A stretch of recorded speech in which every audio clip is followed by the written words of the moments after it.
Takže od konferencie očakávam stretnutie so zaujímavými ľuďmi, ktorí momentálne žijú v Británii, teda so Slovákmi a Čechmi. Myslím si, že je veľmi dobré, že v zahraničí študujú a pracujú Slováci, ktorí sú šikovní a ktorí v tejto krajine robia dobré meno.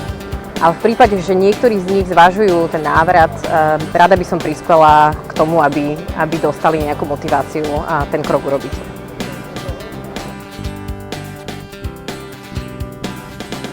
Pracujem pre firmu Neology Ventures, čo je správcovská spoločnosť, ktorá spravuje 2 fondy rizikového kapitálu. Zameriavame sa na technologické startupy. A väčšinou sú to firmy zo Slovenska alebo založené Slovákmi.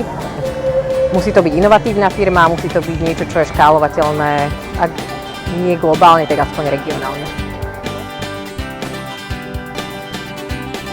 Na konferencii budem rozprávať o tom, aká bola kľukatá a strastiplná cesta moja naspäť na Slovensko, ale zároveň ako príjemný bol ten návrat napriek rôznym výzvam, ktoré doteraz prekonávam, ale o tom je asi život. Takže rada by som vlastne porozprávala ten svoj príbeh, ale zároveň hovorila niečo o tom, čo robím na Slovensku, prečo to robím a prečo ma to naplňa.